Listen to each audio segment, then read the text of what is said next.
Greetings, everyone. This is Rock and Roll Spot coming at you with a building the team after action report for month 2 of X-Men Regenesis. First off, let's talk about how we did last week with the Hunger Games inspired event. First game went with the Wolverines, and well, let's just say we could have done better. Second game went with Black Widow and Hawkeye. Actually did pretty decently. I think I ended up being the second to last. I think Black Widow was actually the last figure taken out. However, this week we did X-Men Regenesis Month 2. Now, unlike most sealed games, Regenesis, with it being a monthly event and a limited figure pool, players are allowed to do the following. One, you can use figures from the previous month. So, potentially speaking, I could use Rachel Summers, Beast,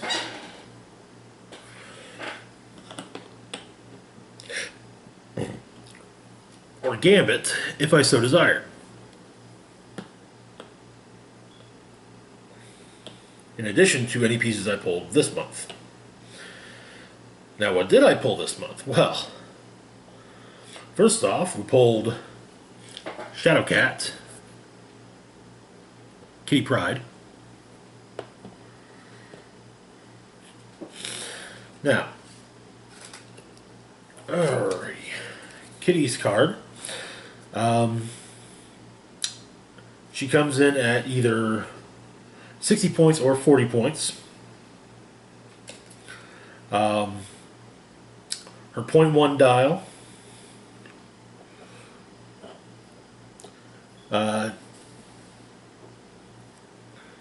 She can, once per game, generate a Lockheed bystander token. And for that game, the Lockheed token has autonomous, so its actions do not count towards my own action total. The Lockheed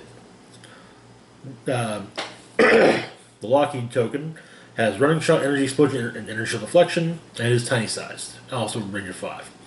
Kitty herself has got improved movement, ignores elevated terrain, hindering terrain, blocking terrain, and characters. So, everything. And looking at the dial, she's got a few clicks at various points of a special power moving through the ground, which gives her sidestep and stealth.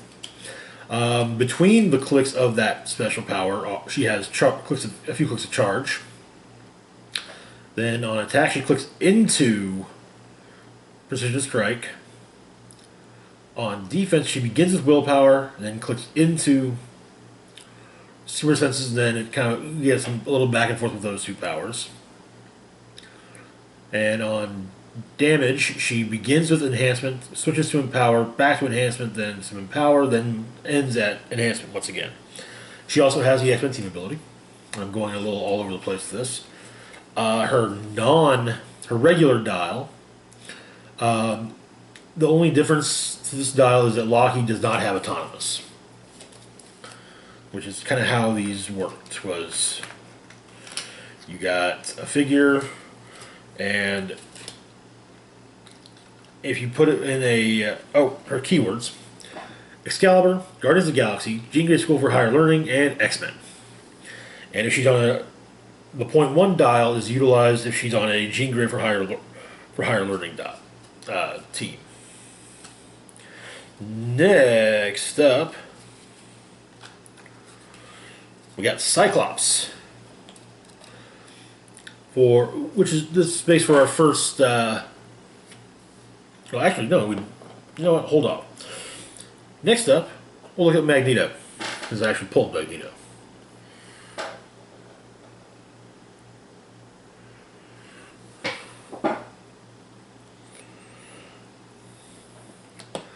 Magneto comes in at either 120 points or 80 points. I actually ran him at 80 points. But his keywords are Brotherhood of Mutants, Utopia, and X-Men. You got 2 traits on the regular card. First off is Cyclops is right. At the beginning of the game, if he's a part of a Utopia theme team, replace this character card with the .1 character card. Okay. The other trait, controlling the magnetic fields. Opposing characters within 2 squares in line of fire consider Magneto adjacent for movement purposes. Okay.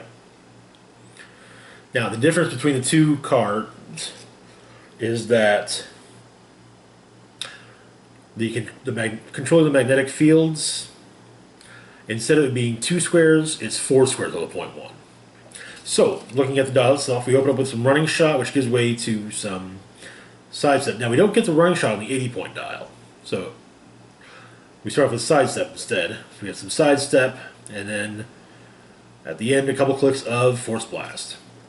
Then on attack, we open up with Telekinesis, which gives way to Quake, and then back to Telekinesis, a couple clicks of Quake, then end up with a couple clicks of Telekinesis. On damage, we open up with a special power, Magnetic Forces to repel and attract. Inertial Deflection, Willpower. Barrier is a free action, but only to generate 1 blocking terrain marker. When moving, opposing characters adjacent to the barrier marker must roll for breakaway if they don't already need to. Okay. That's the same on both cards. And that gives way to a couple clicks of toughness at the end, and then 2 clicks of leadership that are non. Both start clicks have leadership on damage, and that's it. Team ability wise, he's got Brotherhood and X-Men. Now, we also pulled a Wolverine. However, with the 2-team kind of thing, you are allowed. Everyone playing is allowed to trade 1 figure with 1 other player.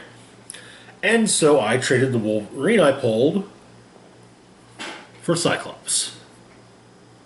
And I actually swapped the sculpt out for the Wolverine and the X-Men sculpt, wearing his 90s costume, which doesn't, and not pose in a manner that looks like he's dropping a deuce. So, Cyclops. Cyclops comes in at 120 points or 70 points. I ran him at 120 though. And we've got Utopia, X-Men, and Politician.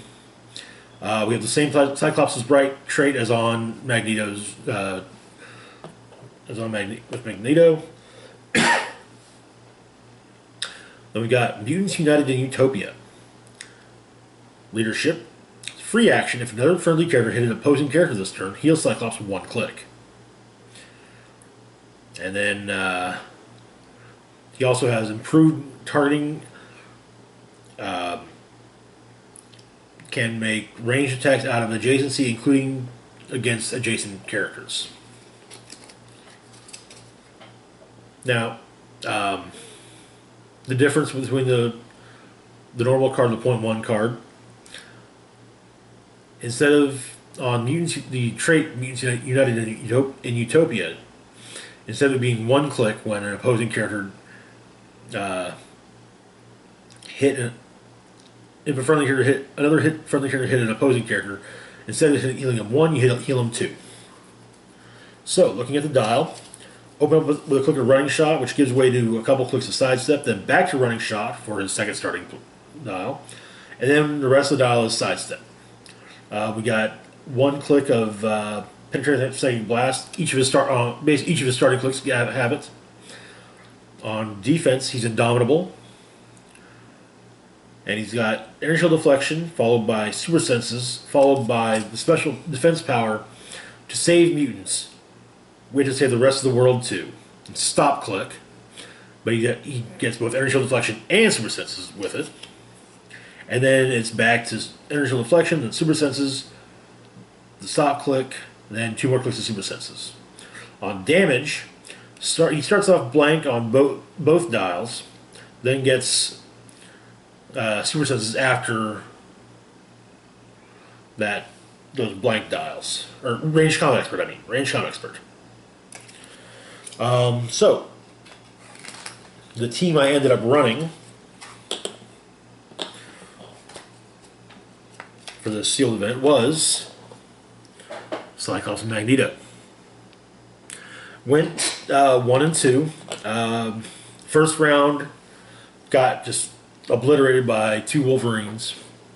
Then second round took out Warbird, but the combination of Rachel Summers and Wolverine and not the best die rolls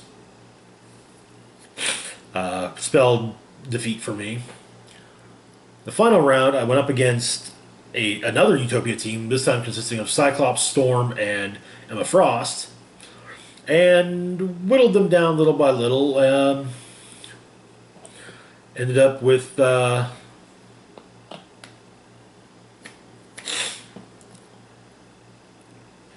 Cyclops took a few clicks of damage, but he got to utilize his trait and heal back up. And yeah, that was the game. In the end of that last game, neither one of them had been KO'd, so